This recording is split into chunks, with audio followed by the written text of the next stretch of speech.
আমার ভাইয়ের ছেলে ছোট্ট একটা অপারেশন হয় আর আমরা সবাই প্ল্যান করি যে আমার ভাইয়ের ছেলেকে সবাই দেখতে যাবো। তো চলো তোমাদের সাথে এই জার্নিটা শেয়ার করি। আসসালামু আলাইকুম, আমি আয়শা আর ওয়েলকাম করছি আমার নতুন একটা ব্লগ। তো সকালে ফ্রেশ ট্রেশ হয়ে কিছু খেয়ে গোসল করে রেডি হয়ে রাস্তায় দাঁড়িয়েছিলাম গাড়ির জন্য। আর কিছুক্ষণ পর আমি একটা ভ্যান গাড়ি পেয়ে যাই আর সোজা চলে যাই কেদারগঞ্জ বাজার। আর ওখানে আমার নানি মামিরাও ছিল, কারণ ওরাও যাবে আমাদের সাথে। ওখান থেকে অটো নিয়ে সোজা চলে যায় আটকবরে, আর সেখানে গিয়ে আমরা মিষ্টি ফল এগুলো নিয়েছিলাম। আমার ভাইয়ের ছেলের বয়স যেহেতু 1 বছর, তাই সে যেগুলো ফল খেতে পারে সেগুলোই নেওয়া হয়েছিল। তারপর ওগুলো নিয়ে চলে যায় ভাবিদের বাসা, আর গিয়ে দেখি খাবারের আয়োজন করা হয়েছে। আর ফার্স্টে নাস্তাতে ছিল বুটের ডাল আর লুচি, তার সাথে ছিল সেমাই, আর তার সাথে ছিল আমার পছন্দের রসগোল্লা। আমি অন্য মিষ্টি খেতে পারি না, কিন্তু রসগোল্লাটা আমার খাওয়াই হয়। তার সাথে ছিল টক দই, এগুলোই নাস্তাতে ছিল। তারপর খাওয়া দাওয়া করে বাইরে একটু বসেছিলাম। তারপর ভাবলাম যে এখানে তো আমার একটা বান্ধবীরও বিয়ে হয়েছে, তো তাকে একটু দেখে আসি। তো আমি আর আমার 2 ভাবি চলে গেছিলাম আমার বান্ধবীর বাসায়। আর আমার এই বান্ধবীটা হচ্ছে আমরা ক্লাস 5-এ একসাথে পড়তাম,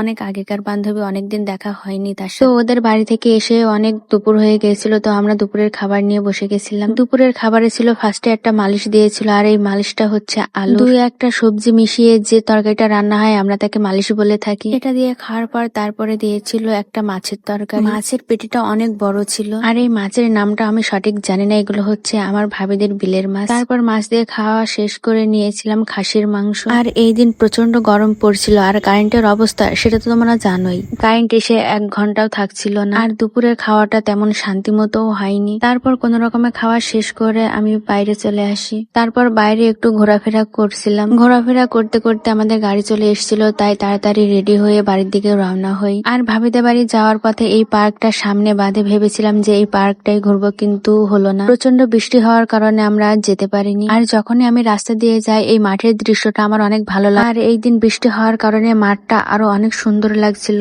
তো আমি কেদারগঞ্জ বাজারে চলে এসে একটা ভ্যান গাড়ি নিয়ে আমরা সবাই বাড়ির দিকে রওনা হই। আমার ভিডিওটা এ পর্যন্ত, দেখা হবে নতুন একটা ভিডিওতে। আর আমার ভিডিওটা যদি ভালো লাগে তাহলে আমাকে লাইক কমেন্ট করো, আর ফলো দিতে তো একেবারেই ভুলবে না। আজকের মতো এ পর্যন্ত, আল্লাহ হাফেজ।